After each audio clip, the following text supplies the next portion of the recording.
bafite ubuhamya kandi bakora umurimo w'Imana hano mu itorero. De har noget historie, og de gør Guds arbejde her i kirken. Reka rero tubasabe baze begere hano imbere. Vi beder dem til at komme her foran. Mumenye neza ko bagiye mu itimu y'itorero. De skal vide, at de kommer i kirkens team. Paulo yandikiye Timoteyo, reka duhamagare imbere y'amafaranga. Han skrev til Timoteyo.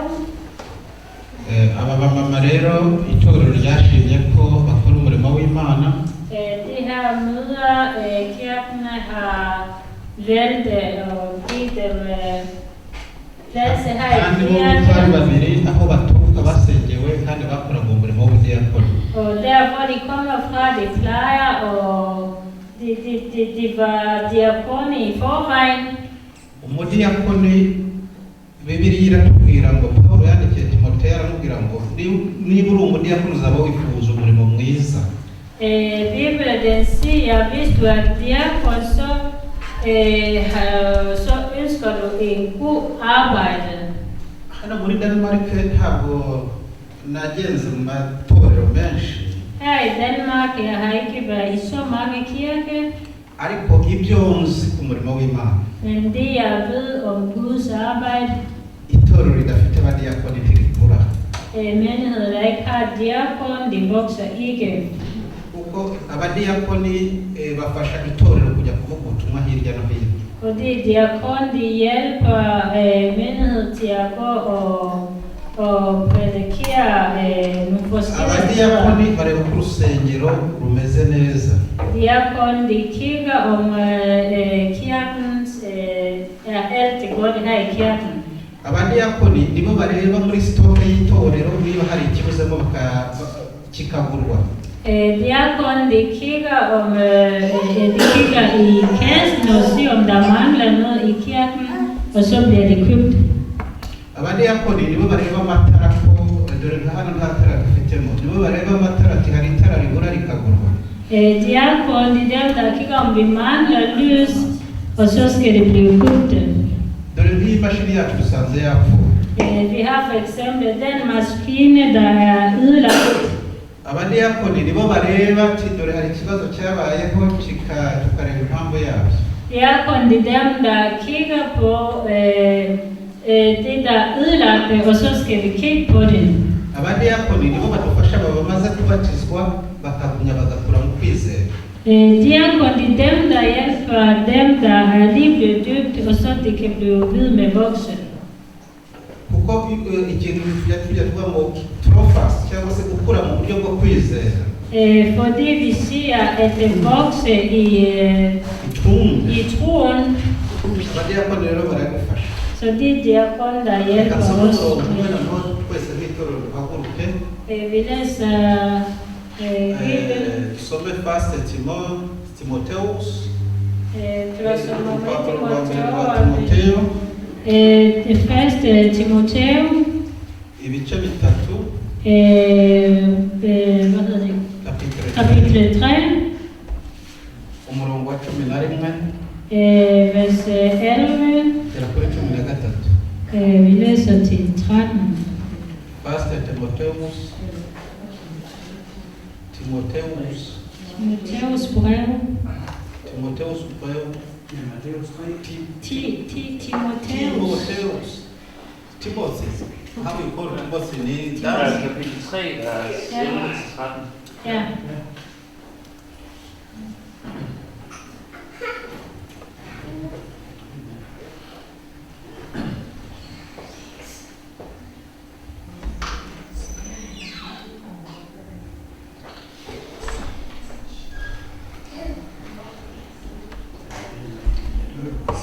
Nej, det handler om diakos. Første Timotheus 3, 11-13. Og det første Timotheus. Timotheus. Det første Timotheus.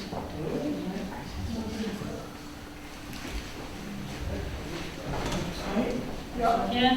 Kapitel 3, 11-13. 11-13.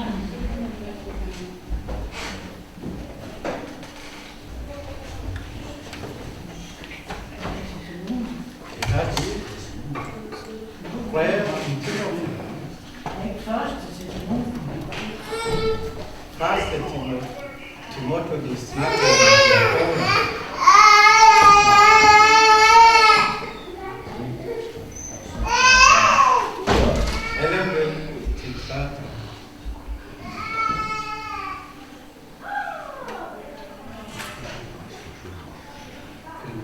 Timotheus. Ja. Timotheus og kapitel 3 Ja. og vers 11-13. 11-13.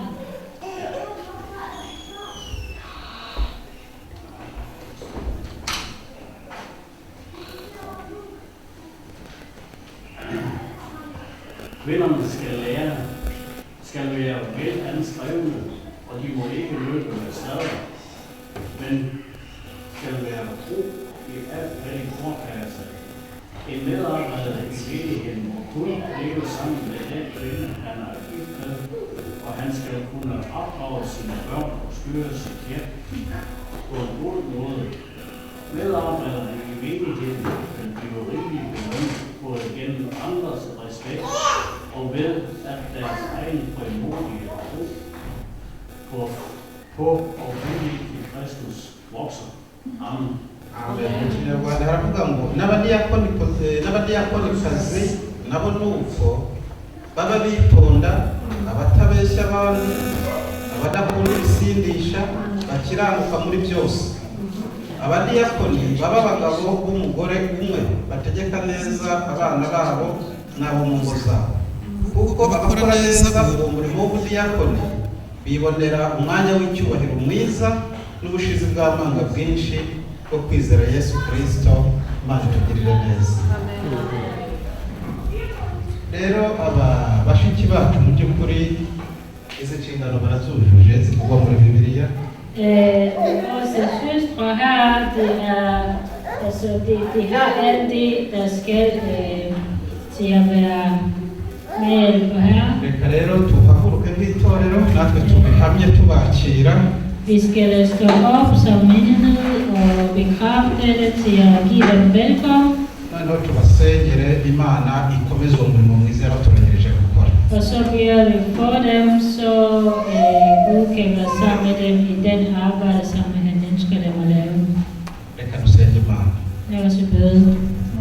Nyir'ibihe byose reka tugushimira kuri Imana nziza, tugushimira kubera akantu kabikiranuka, tugushimire umuhamagaro wa Furaha Eugenie wabatoje kugukorera, kukubaha no kukubahisha.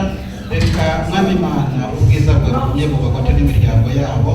Reka aho bazakandagiza ikirenge hose urumuri rwawe ruzasesekare, kandi mu ngo zabo uzahagera wese azasanga ubutumwa bwiza. Reka mu kanwa kabo Mwami Imana havemo amagambo yo gutuma abantu bizera bakakwakira nk'umwami n'umukiza. Guca bugufi kwabo kuvuga ubutumwa bwiza, reka Mwami Imana byakoreye itorero ndetse abizera barusheho kwiyongera. Ujye ubashoboza Kristo kuko ari wowe utanga imbaraga. Mu izina rya Yesu bisabye twizera. Amen.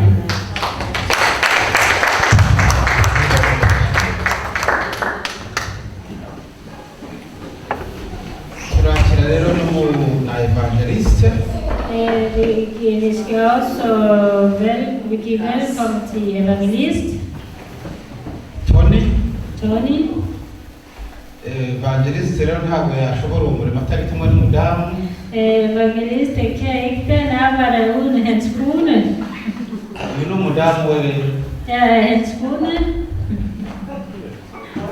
Bakaba rero bagomba gukora umurimo w'ubwevangeliste. De kan den arbejde evangelist arbejde. Tugafatanyiriza hamwe twese. Og vi skal sammen arbejde alle sammen. Kugira ngo izi ntebe zibura abantu baboneke.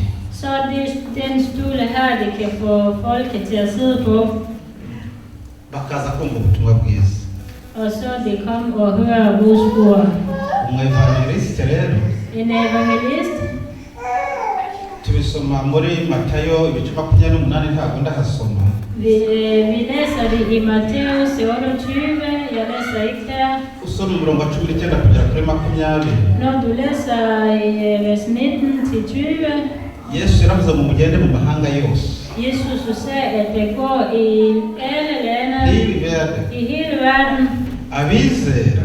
Alle der tror, mubabatize. alle der tror på ham, I skal døbe dem. Mu izina rya Data n'Umwuka Wera. I faders navne og hvad hedder det? Uyu muryango rero. Den familie. Turashaka ko byibura buri mezi atatu kandi tubatiza. Vi vil jo gerne, at vi skal døbe nogen i de mindste 3 måneder, en gang i 3 måneder. Bakavuga ubutumwa. De skal jo ud og evangelere. Alle sammen, vi skal evangelere. Tugahorana umubatizo hano. Så vi kan have alt det her og døbe hernede, doppe herovre. Kubera ko abantu bizeye. Fordi folket er blevet troende. Imana ibahereze umugisha rero reka none Sabenderi. Jeg beder Kelly Asengere iyi famiye. til at bede for den familie. Imana izabashoboze mu mirimo y'ivugabutumwa. Så Gud kan hjælpe dem i den evangeliste arbejde.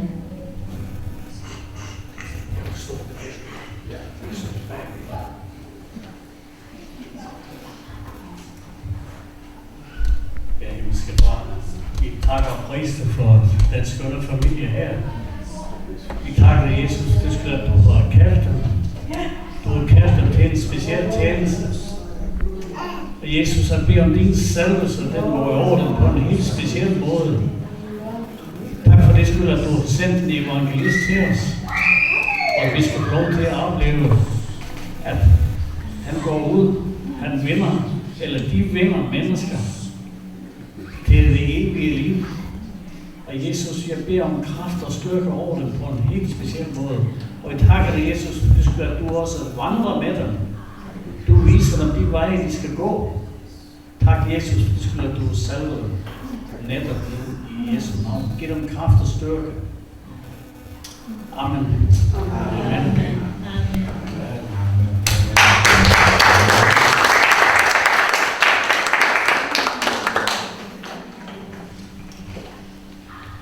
Reka rero bagihagaze ahangaha ababatijwe Dieme na Chantal baze hano. Mens vi står her stadigvæk, vi beder Dieme og Chantal til at komme foran.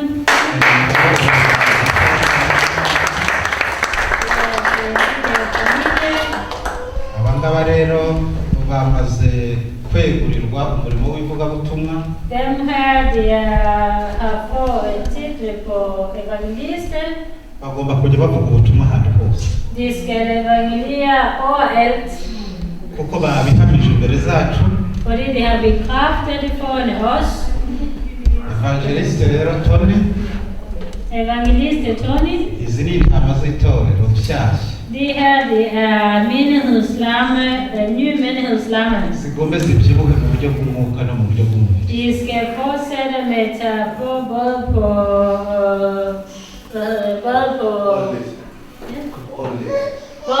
åndelig og almindelig livet. Rero nk'abantu bashyashya babatijwe. Som nye personer, der er blevet døbt. Reka tubasengere Imana izabakomeza. Reka nawe tuguha akanya ubasengere. Vi giver Tony tid til at bede for dem, så Gud kan hjælpe dem. Mana nyir'ibihe, Mana nyir'icyubahiro, wera wa Isirayeli, ijambo ryawe rirambwira ngo utanga gutwitana niwe utanga kubyara, itorero ryabyaye kandi wowe duhaye abana beza, ntitubabona tubabona nk'abana ariko urababona nk'igitangaza, tubashingikirije mu mbaraga z'amaraso ya Yesu. Reka ubutware n'ubushobozi bw'abana b'Imana nk'uko tubakiriye abari kubakira abana, ushigikire intambwe z'ibirenge byabo, ubashire ikimenyetso cya kirazira, uko wavutse umurikira, reka umurikire ubuzima bwabo. Kuva uyu munsi dutangaje ubutsinzi, kuva uyu munsi dutangaje kunesha, ntibakananuke mu mwuka, ntibakananuke mu mubiri, ntibakagira icyo babura. Ijambo ryawe ryarambwiye ngo twebweho dushoboye kwibagirwa ariko ntuzibagirwa abawe. Reka habeho kwibuka kw'abana, ku manywa na nijoro bajye babona imbabazi zawe, kandi abo bashoje bajye bagaburirwa nawe, abo banyotewe ubamara inyota kugeza igihe uzazira gutwara itorero. Izina ryawe rihabwe icyubahiro. Bagaragara nka babiri ariko dukinguye amarembo kuri aba babiri kugira ngo haze benshi kurusha. Izina ryawe rihabwe icyubahiro mu izina rya Yesu, amen.